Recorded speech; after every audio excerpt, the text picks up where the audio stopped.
जुल्फ़िकार अली बदर साहब chairman election लड़ रहे हैं हल्का N 127 से, और आप इंतखाबी मुहिम को देख रहे हैं। क्या रिस्पॉन्स अब तक मिला है? हल्के के लोगों के क्या तहफ़्फ़ुज़ात हैं, क्या समझते हैं, क्यों वो नून लीग को छोड़ के, क्योंकि नून लीग तो वाज़े अक्सरियत से वहाँ जीती रही है, अब पीपल्स पार्टी की तरफ क्यों जाएँ लोग?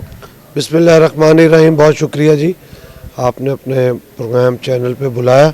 देखिए, असल बात यह है कि पीपल्स पार्टी की लीडरशिप जिस नज़रिए के साथ आई है वो नज़रिया है चुनो नई सोच को। हमने तकसीम और नफ़रत की सियासत को ख़त्म करना है और पाकिस्तान को एक डिजिटल पाकिस्तान बनाना है।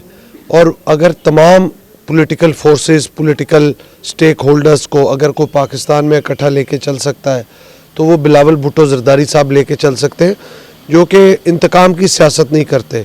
तो लोग चाहते हैं कि पाकिस्तान तरक्की करे, लोगों के हालात ज़िंदगी के चेंज हो, लोगों की ज़िंदगी में मुआशी बेहतरी आए, और वो इसी सूरत में मुमकिन है कि लोग बिलावल भुट्टो ज़रदारी साहब को जिताएं और पाकिस्तान का वज़ीर आज़म बनाएं।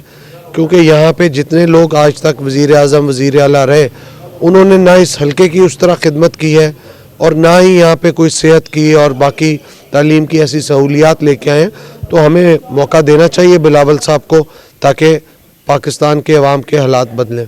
अताउल्लाह तारर मद्दे मुकाबल है, मुस्लिम लीग नून के उम्मीदवार हैं। वो कहते हैं कि नून लीग का ये हल्का है और नून लीग ही इसमें जीतेगी। आप क्या समझते हैं, इस हल्के के लोग पीपल्स पार्टी की तरफ देख रहे हैं या नहीं देख रहे हैं? मसीह बरादरी का एक बड़ा वोट बैंक है, और हल्के के मसाइल क्या हैं? तारर साहब को इस हल्के के मसाइल का पता नहीं है, वो तो नए आए हैं। असल में यहाँ पे वज़ीर आला शहबाज शरीफ साहब ने भी इस हल्के से इलेक्शन लड़ा था और लोगों की उस तरह खिदमत नहीं की जिस तरह यहाँ पे नाला बंद होना चाहिए था, पीने का साफ़ पानी मिलना चाहिए था, और यहाँ पे लोगों के मसाइल। तो तारर साहब आके भी कोशिश कर लें। असल चीज़ ये है कि लोगों ने वोट देना है। बाकी यहाँ पे जो है जितने लोगों के मसाइल हैं, कोई यहाँ पे जादूगरी तो है नहीं, रातों रात हो जाएंगे मसाइल का हल। कि एक शख्स यहाँ से 10 साल वज़ीर आला रह के गया हो इस हल्के से, उसने यहाँ पे नहीं किया। लेकिन मैं एक चीज़ का दावा तो नहीं करता, लेकिन एक चीज़ का मुझे श्योरिटी है कि अवाम ने बिलावल भुट्टो ज़रदारी साहब को यहाँ से जिताना है। तो यहाँ पे लोगों के जो गली महल्ले के लोगों का लाइफस्टाइल है, मेयार ज़िंदगी है, उसको नेबरहुड लाइवलीहुड को हमने अपलिफ्ट करना है। लोगों का रहन सहन, मेयारी ज़िंदगी, मुआशी हालात इस इलाके के चेंज हो जाएंगे।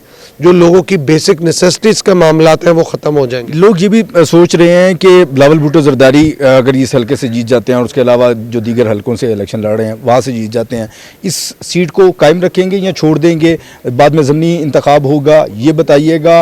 और ये भी बात हो रही है कि आसफा भुट्टो ज़रदारी भी इंतखाबी मुहिम का हिस्सा बनेगी, क्या ये दुरुस्त है? जी बिल्कुल, आसफा भुट्टो ज़रदारी साहिबा आ चुकी हैं लाहौर में, और वो अपने भाई बिलावल भुट्टो ज़रदारी साहब के लिए हल्के में कैंपेन करेंगी, और बिलावल साहब वज़ीर आज़म बन के इसी हल्के को रखेंगे, सिंध की सीटों को छोड़ेंगे। उन्होंने यहाँ पे लाहौर के अवाम के साथ जो उनके नाना और वालदा का तल्लुक़ था, उस तल्लुक़ को अब कायम रखना है, गैप नहीं देना। आसफा कब से इंतखाबी मुहिम का आगाज़ करेंगे? वो इंशाल्लाह आज से आप देखेंगे हल्के के अंदर मौजूद होंगी। चलें जी, बहुत शुक्रिया जी। आप गुफ्तगू सुन रहे थे जुल्फ़िकार अली बदर, जो कि हल्का N 127 की इंतखाबी मुहिम को हेड कर रहे हैं। चेयरमैन बिलावल भुट्टो ज़रदारी हल्का N 127 से इलेक्शन लड़ रहे हैं, और इंतखाबी मुहिम इस वक्त तेज़ है, और पीपल्स पार्टी का ये दावा है कि इस हल्के में बहुत से मसाइल हैं। इन मसाइल को हल करने के लिए बिलावल भुट्टो ज़रदारी इलेक्शन भी लड़ रहे हैं, और कल को वो इस हल्के को ही जो है वो कंटिन्यू करेंगे।